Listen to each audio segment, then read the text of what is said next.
Harry spun faster and faster, elbows tucked tightly to his sides, blurred fireplaces flashing past him, until he started to feel sick and closed his eyes.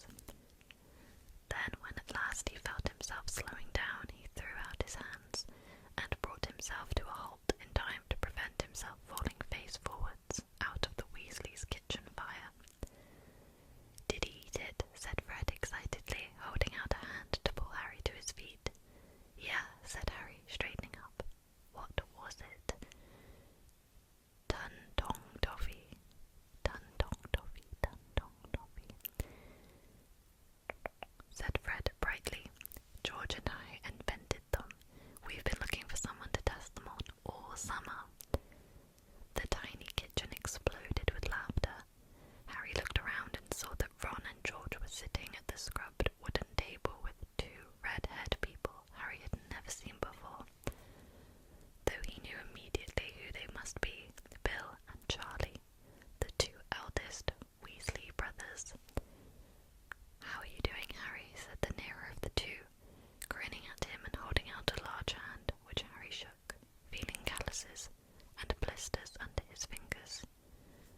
This had to be Charlie, who worked with dragons in Romania. Charlie was built like the twins, shorter and stockier than Percy and Ron, who were both long and lanky. He had a broad, good-natured face, which was weather-beaten and so freckly that he looked almost tanned. His arms were muscly, and one of them had a large shiny burn on it. Bill got to his feet smiling and also shook Harry's hand. Bill came as something of a surprise. Harry knew that he worked for the Wizarding Bank, Gringotts, that he had been head boy of Hogwarts, and had always imagined Bill to be an older version of Percy, fussy about rule breaking and fond of bossing everyone around. However, Bill was, there was no other word for it, cool. He was tall with long hair that he had tied back in a ponytail. He was wearing an earring with what looked like a fang dangling from it. His clothes would not have looked out of place at a rock concert, except that Harry recognized his boots to be made not of leather, but of dragon hide. Before any of them could say anything else, there was a faint popping noise, and Mr. Weasley appeared out of thin air at George's shoulder.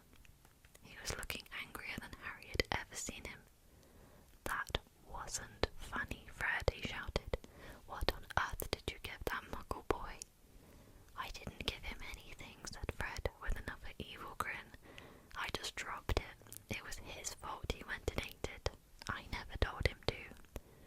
"You dropped it on purpose," roared Mr. Weasley. "You knew he'd eat it. You knew he was on a diet." "How big did his tongue get?" George asked eagerly. "It was 4 foot long before his parents would let me shrink it." Harry and the Weasleys roared with laughter again. "It isn't funny," Mr. Weasley shouted. "That sort of behaviour seriously undermines wizard-muggle relations.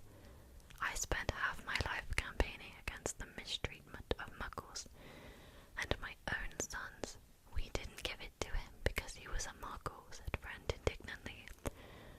"No, we gave it to him because he's a great bullying kid," said George. "Isn't he, Harry?"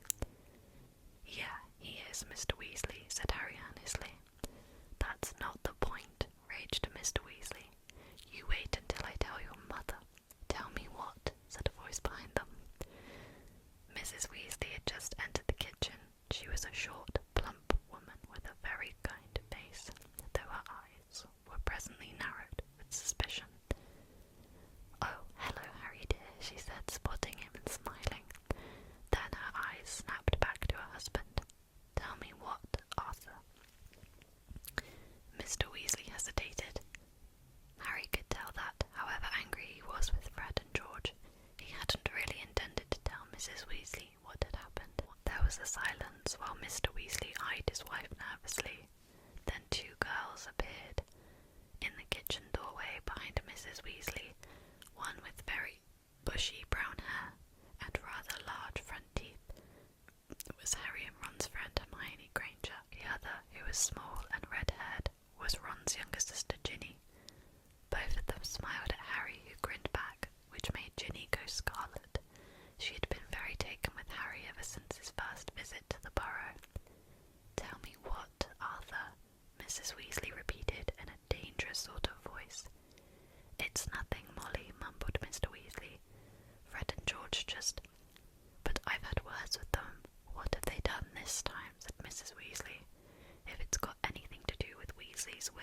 wheezes.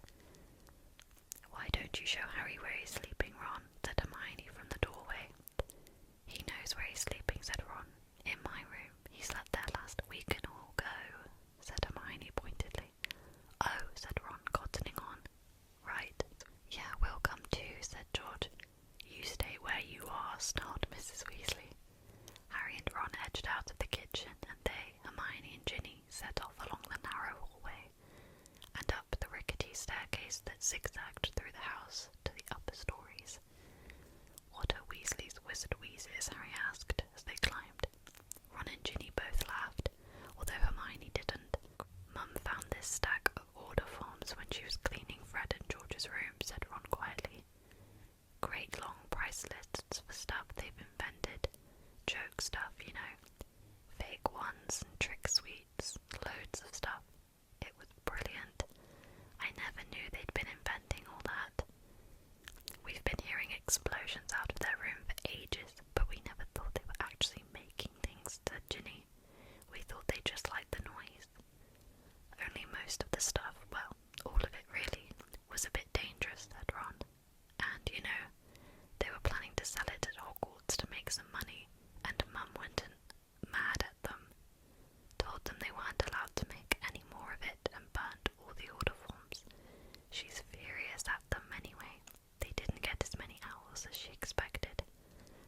Owls were ordinary wizarding levels, the examinations Hogwarts students took at the age of 15. "And then there was this big row," Ginny said, "because Mum wants them to go into the Ministry of Magic like Dad, and they told her all they want to do is open a joke shop." Just then a door on the second landing opened, and a face poked out wearing horn-rimmed glasses and a very annoyed expression. "Hi, Percy," said Harry. "Oh, hello, Harry," said Percy. "I was wondering who was making all the noise. I'm trying to work in here, you know. I've got a report to finish for the office, and it's rather difficult to concentrate when people keep thundering up and down the stairs." "We're not thundering," said Ron irritably. "We're walking. Sorry if we've disturbed the top-secret workings of the Ministry of Magic." "What are you working on?" said Harry. "A report for the Department of International Magical Cooperation," said Percy smugly. "We're trying to standardize cauldron thickness. Some of these foreign imports are just a shade too thin. Leakages have been increasing at a rate of almost 3% a year." "That'll change the world, that report will," said Ron. "Front page of the Daily Prophet, I expect. Cauldron leaks." Percy went slightly pink. "You might sneer, Ron," he said heatedly, "but unless some sort of international law is imposed, we might well find the market flooded with flimsy, shallow-bottomed products which are seriously in danger." Yeah, all right," said Ron, and he started off upstairs again. Percy slammed his bedroom door shut, as Harry, Hermione and Ginny followed Ron up 3 more flights of stairs. Shouts from the kitchen below echoed up to them. It sounded as though Mr. Weasley had told Mrs. Weasley about the toffees. The room at the top of the house where Ron slept looked much as it had done the last time that Harry had come to stay. The same posters of Ron's favourite Quidditch team, the Chudley Cannons, were whirling and waving on the walls and sloping ceiling, and the fish tank on the windowsill, which had previously held frog spawn, now contained one extremely large frog. Ron's old rat, Scabbers, was here no more, but instead there was the tiny grey owl that had delivered Ron's letter to Harry in Privet Drive. It was hopping up and down in a small cage and twittering madly. "Shut up, pig," said Ron, edging his way between 2 of the 4 beds that had been squeezed into the room. "Fred and George are in here with us because Bill and Charlie are in their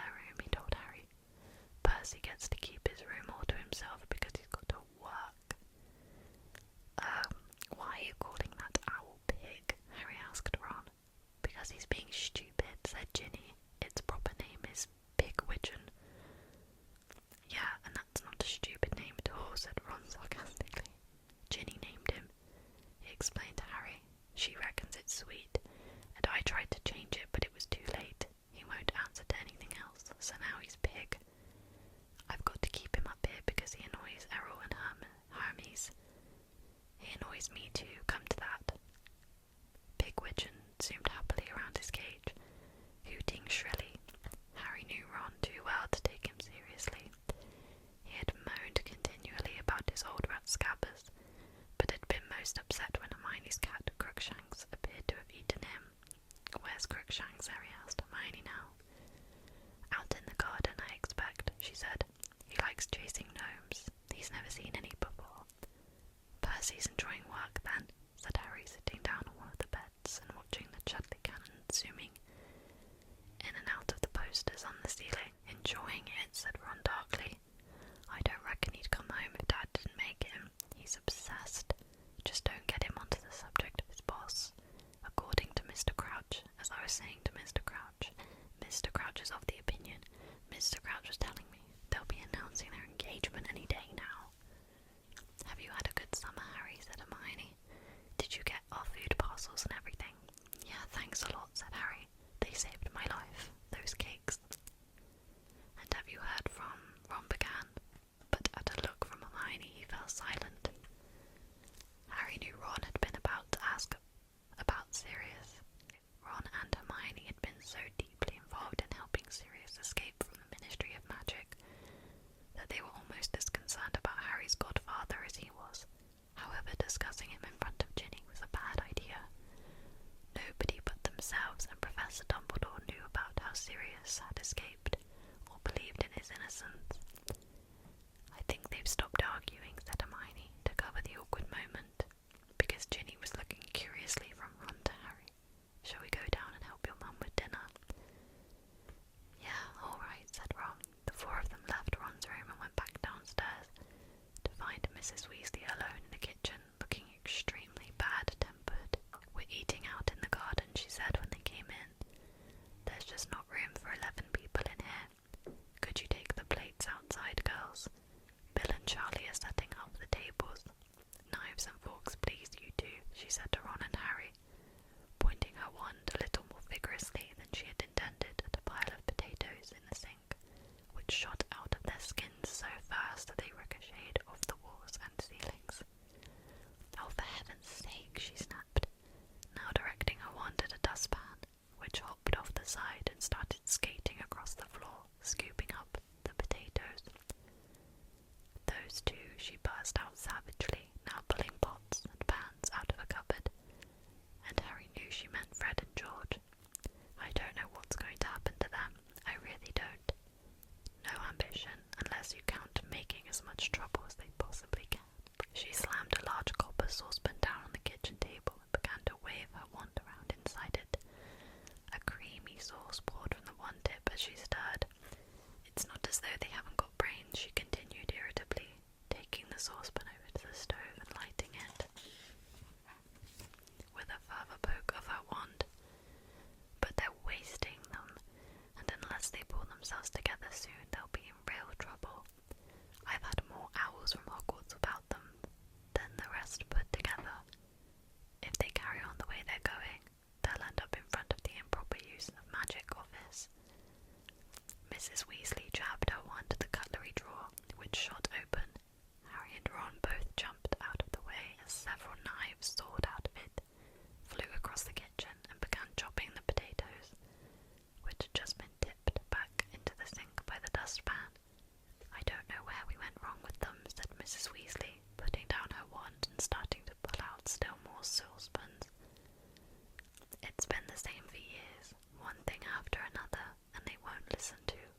Oh, not again.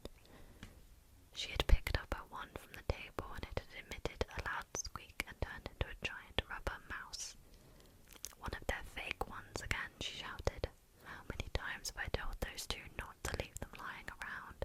She grabbed her real wand and turned around to find that the sauce on the stove was smoking.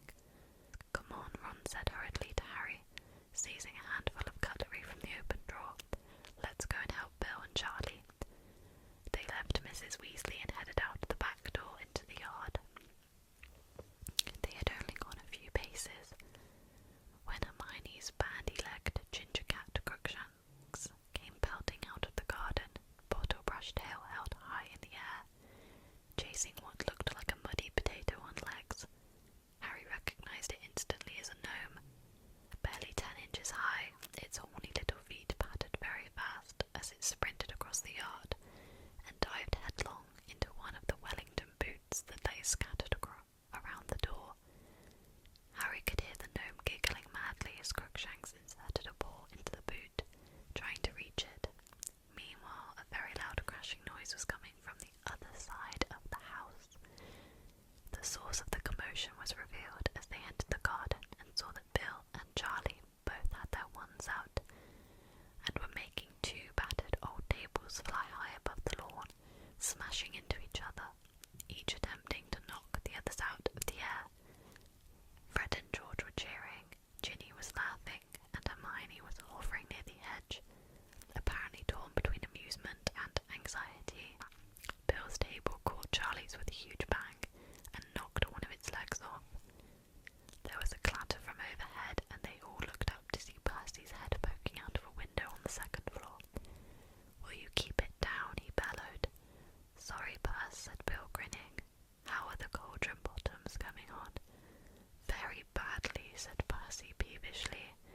slammed the window shut again. Chuckling, Bill and Charlie directed the table safely onto the grass, end to end, and then with a flick of his wand, Bill reattached the table leg and conjured tablecloths from nowhere. By 7 o'clock the two tables were groaning under dishes and dishes of Mrs. Weasley's excellent cooking, and the 9 Weasleys, Harry and Hermione, were settling themselves down to eat beneath a clear, deep blue sky. To somebody who had been living on meals of increasingly stale cake all summer, this was paradise, and at first Harry listened rather than talked, as he helped himself to chicken and ham pie, boiled potatoes, and salad. At the far end of the table, Percy was telling his father all about his report on cauldron bottoms. "I've told Mr. Crouch that I'll have it ready by Tuesday," Percy was saying pompously. "That's a bit sooner than he expected it, but I like to keep on top of things. I think you'll be grateful I've done it in good time. I mean, it's extremely busy in our department just now, what with all the arrangements for the World Cup. We're just not getting the support we need from the Department of Magical Games and Sports. Ludo Bagman." "I like Ludo," said Mr. Weasley mildly. "He was the one who got us such good tickets for the cup. I did him a bit of a favour. His brother Otto got into a spot of trouble, a lawnmower with unnatural powers. I smoothed the whole thing over." "Oh, Bagman's likeable enough, of course," said Percy dismissively, "but how he ever got to be head of department. When I compare him to Crouch, I can't see Mr. Crouch losing a member of our department and not trying to find out what's happened to them. You realise Bertha Jorkins has been missing for over a month now. Went on holiday to Albania and never came back." "Yes, I was asking Ludo about that," said Mr. Weasley, frowning. "He says Bertha's got lost plenty of times before now, though I must say, if it was someone in my department, I'd be worried." "Oh, Bertha's hopeless, all right," said Percy. "I hear she's been shunted from department to department for years. Much more trouble than she's worth, but all the same, Bagman ought to be trying to find her. Mr. Crouch has been taking a personal interest. She worked in our department at one time, you know, and I think Mr. Crouch was quite fond of her, but Bagman just keeps laughing and saying she probably misread the map and ended up in Australia instead of Albania." However, Percy heaved an impressive sigh and took a deep swig of elderflower wine. "We've got quite enough on our plates at the Department of International Magical Cooperation without trying to find members of other departments too. As you know, we've got another big event organised right after the World Cup." He cleared his throat significantly and looked down towards the end of the table, where Harry, Ron and Hermione were sitting. "You know the one I'm talking about, Father." He raised his voice slightly. "The top secret one." Ron rolled his eyes and muttered to Harry and Hermione, "He's been trying to get us to ask what that event is ever since he started work. Probably an exhibition of thick-bottomed cauldrons." In the middle of the table, Mrs. Weasley was arguing with Bill about his earring, which seemed to be a recent acquisition. "With a horrible great fang on it, really, Bill. What do they say at the bank?" "Mum, no one at the bank gives a damn how I dress as long as I bring home plenty of treasure," said Bill patiently. "And your hair's getting silly, dear," said Mrs. Weasley, fingering her wand lovingly. "I wish you'd let me give it a trim." "I like it," said Ginny, who was sitting beside Bill. "You're so old-fashioned, Mum. Anyway, it's nowhere near as long as Professor Dumbledore's." Next to Mrs. Weasley, Fred, George and Charlie were all talking spiritedly about the World Cup. "It's got to be Ireland," said Charlie thickly through a mouthful of potato. "They flattened Peru in the semi-finals." "Bulgaria have got Victor Crumb though," said Fred. "Crumb's one decent player." "Ireland have got 7, said Charlie shortly. "I wish England had got through though. That was embarrassing, that was." "What happened?" said Harry eagerly, regretting more than ever his isolation from the wizarding world when he was stuck in Privet Drive. Harry was passionate about Quidditch. He had played as a seeker on the Gryffindor House Quidditch team ever since his first year at Hogwarts, and owned a Firebolt, one of the best racing brooms in the world. "Went down to Transylvania, 390 to 10, said Charlie gloomily. "Shocking performance. And Wales lost to Uganda, and Scotland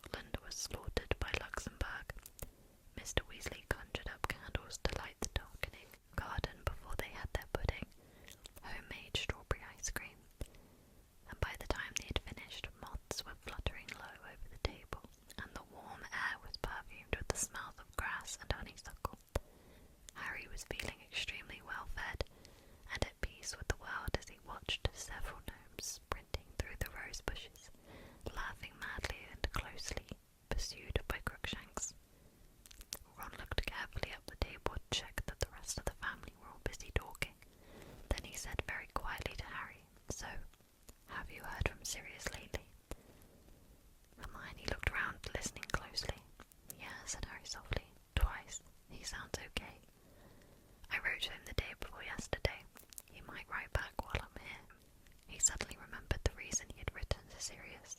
For a moment was on the verge of telling Ron and Hermione about his scar hurting again, and about the dream which had awoken him, but he really didn't want to worry them just now. Not when he himself was feeling so happy and peaceful. Look at the time, Mrs. Weasley said suddenly, checking her wristwatch. You really should be in bed, the whole lot of you. You'll be up at the crack of dawn to get to the cup. Harry, if you leave your school list out, I'll get your things for you tomorrow in Diagon Alley. I'm getting everyone else's. There might not be time after the World Cup. The match went on for 5 days last time. Wow, hope it does this time, said Harry enthusiastically. Well, I certainly don't, said Percy sanctimoniously. I shudder to think what the state of my in-tray would be if I was away from work for 5 days. Yeah, someone might slip dragon dung in it again, eh, Percy? Said Fred. That was a sample of